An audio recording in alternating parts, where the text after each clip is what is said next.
News क्या है कि multi system inflammatory syndrome in children and कोविड-19 बच्चों में एक समस्या देखने को मिल रही है और इस समस्या का नाम है मल्टी सिस्टम इन्फ्लेमेटरी सिंड्रोम। और ये चिल्ड्रन यानी multi system inflammatory syndrome children and कोविड-19, तो ये बीमारी समझना बहुत ज़रूरी है क्योंकि हमारे यहाँ एक चर्चा और हो रही है कि शायद कोविड की थर्ड वेव आ रही है। तो चलिए इसको समझते हैं कि ये है क्या, और खासकर बच्चे प्रभावित हो रहे हैं तो इसको जानना ज़रूरी है। देखिए, सबसे पहले हम देखेंगे कि ये है क्या। तो अगर मैं इसकी बात करूं तो कोविड-19 के दौरान हमें एक चीज़ देखी कि जो दो वेव्स आई वहां पर बच्चे बहुत ज़्यादा इससे प्रभावित नहीं हुए, बच्चों को इसने बहुत ज़्यादा इफेक्ट नहीं किया। तो हमारे मन में एक खुशी थी कि शायद बच्चे इतना ज़्यादा इन्फेक्टेड नहीं हो रहे हैं, बच्चों में इन्फेक्शन नहीं हो रहा, अच्छी बात थी। लेकिन जो बच्चे इन्फेक्ट हुए उसमें एक बहुत बुरी चीज़ देखने को मिली, और बुरी चीज़ क्या थी? Multi system inflammatory syndrome. अब ये क्या था, चलिए समझते हैं।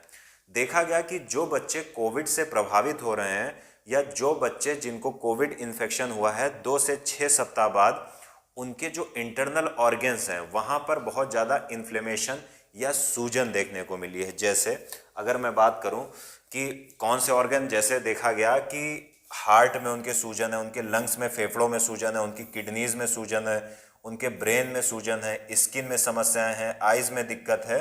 तो ये देखा गया कि चाहे हार्ट हो, लंग हो, किडनी हो, ब्रेन हो, ऐसे बच्चे जो कोविड-19 से इन्फेक्टेड हुए थे और उनके इन्फेक्शन के 2 से यानी 6 सप्ताह बाद उनके जो कुछ ऐसे ऑर्गन्स थे वहाँ पर सूजन देखने को मिली है, इन्फ्लेमेटरी देखने को मिली है, जैसे ब्रेन हो गया, हार्ट हो गया, लंग हो गया, किडनी हो गई। अब ये बहुत बड़ी समस्या थी बच्चों के लिए, क्योंकि अभी तक हम ये समझ रहे थे कि बच्चे इस बीमारी से अछूते हैं, बहुत कम हो रहा है। तो ये एक बड़ी समस्या है, पहली चीज़।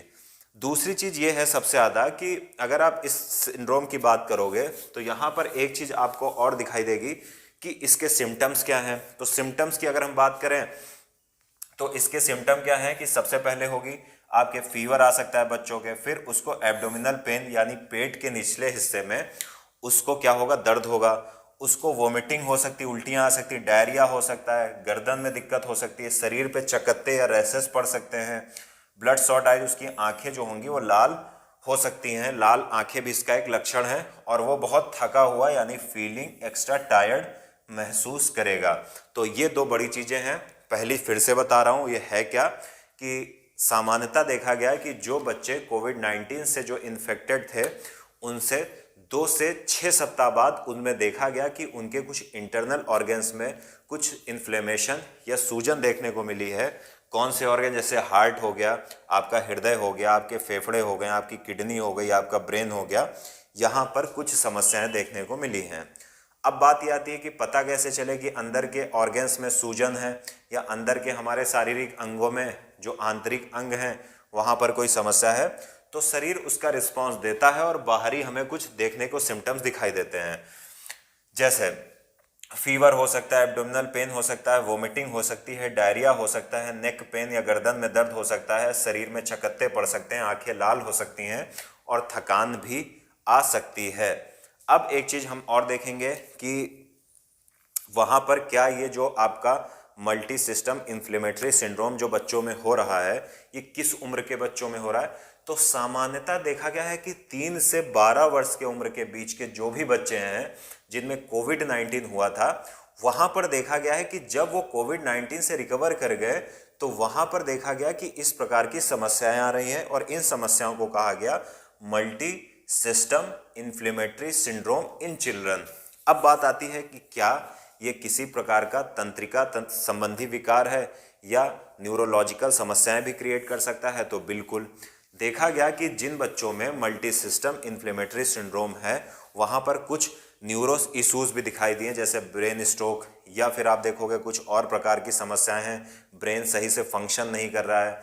तो इस प्रकार की कुछ समस्याएं भी आ रही हैं क्योंकि बच्चों के आपने देखा कि ब्रेन जैसे जो भी अंग हैं, इंटरनल अंग्स हैं, ऑर्गन्स हैं, वहाँ पर सूजन आती है तो उनकी फंक्शनिंग में समस्याएं आती हैं, तो ब्रेन स्ट्रोक का भी एक चांस बनता है। अब सबसे बड़ी बात आती है कि इसके जो एक तो आपने एक सिंपल सिम्टम्स देख लिए, लेकिन इसके परिणाम क्या आते हैं। इसके परिणाम क्या हैं कि बहुत प्रकार की समस्याएं होती हैं, जैसे हमारा बहुत प्रकार की जो याददाश्त होती है, या फिर हम कहें कि हमारा बॉडी का बैलेंस है, तो ये एक प्रकार के नर्वस सिस्टम या तंत्रिका तंत्र पर निर्भर है। तंत्रिका तंत्र में हमारा ब्रेन, हमारी स्पाइनल कॉर्ड और हमारी तंत्रिकाएं या नर्व्स आती हैं। यहाँ पर हमने देखा कि जिन बच्चों में मल्टी सिस्टम इन्फ्लेमेटरी सिंड्रोम हुआ, वहाँ पर मति भ्रम होने लगा, यानी संतुलन बॉडी का नहीं बना पा रहे हैं, समन्वय नहीं हो पा रहा है, जो बोल रहे हैं, जो सोच रहे हैं। तो इस प्रकार की बहुत ही विकराल या विकट समस्याएं, कठिन समस्याएं बच्चों में देखने को मिली हैं। तो अब अंतिम में बात आती है कि आखिर इस मल्टी सिस्टम इन्फ्लेमेटरी सिंड्रोम के कारण क्या है। तो क्योंकि कारण को लेकर बहुत सारा विवाद हुआ है, तो कारण क्या है इसका सबसे कई प्रकार के रिसर्चर्स या कई प्रकार के डॉक्टर्स अलग अलग कारण देते हैं, जिसमें से हम कुछ प्रमुख चर्चा कर लेते हैं। पहला कारण क्या है? पहला कारण ये बताया जाता है कि जो बच्चे कोविड-19 से प्रभावित हुए, उनके इंटरनल ऑर्गन्स थोड़ा सा डैमेज हुए, उनमें सूजन आ गई, और इस कारण उसमें सूजन आई। यानी कोविड-19 से जो भी बच्चे प्रभावित हुए, तो उनके क्या हुआ कि आंतरिक अंगों में डैमेज हुआ, और डैमेज के कारण सूजन आ गई। एक तो कुछ लोग ये कहते हैं। दूसरे लोग ये कहते हैं कि जैसे कोविड का वायरस किसी व्यक्ति के या बच्चे के शरीर में जैसे ही उसने प्रवेश किया, तो आपको पता है कि हमारी जो प्रतिरोधक क्षमता है वो WBCs या वाइट ब्लड सेल्स के द्वारा निर्धारित की जाती है। तो उनके द्वारा जो एंटीबॉडी होती है, यानी वायरस जैसे ही एंटीजन ने प्रवेश किया, तो एंटीबॉडी ने इस वायरस के जो एंटीजन प्रोटीन था उसके खिलाफ अपना रक्षात्मक प्रोटीन या एंटीबॉडी का निर्माण किया। अब इस प्रतिरोधकता के कारण, यानी इस लड़ाई के कारण, शरीर के कुछ ऑर्गन्स में स्वेलिंग या सूजन देखने को मिली है। यानी जो हमारी बॉडी का इम्यून सिस्टम है, वो वायरस के खिलाफ जो भी रुकावट पैदा कर रहा है, उस रुकावट के कारण ही इस प्रकार की समस्याएं देखने को मिली हैं। फिर एक धारा और है, वो धारा क्या कहती है रिसर्चर्स की, कि सभी बच्चों में ये नहीं है, तो इसका मतलब है कुछ जेनेटिक मामला भी है। यानी कोविड-19 से 3 से 12 वर्ष की उम्र के बीच के जो भी बच्चे प्रभावित हो रहे हैं, वो सभी मल्टी सिस्टम इन्फ्लेमेटरी सिंड्रोम से प्रभावित नहीं हो रहे हैं। तो इसका मतलब है कि कुछ बच्चों के जेनेटिक्स ऐसे हैं जिनमें अगर कोविड हो रहा है तो उसके पश्चात उसके इंटरनल ऑर्गन्स में इन्फ्लेमेशन या सूजन देखने को मिलती है। तो ये रहा पूरी न्यूज़ जो बहुत इंपॉर्टेंट थी। काफ़ी दिनों से इस पर चर्चा हो रही है। तो मल्टी सिस्टम इन्फ्लेमेटरी सिंड्रोम क्या होता है, बच्चे क्यों प्रभावित हो रहे हैं, हमने इसको विस्तार से देख लिया है।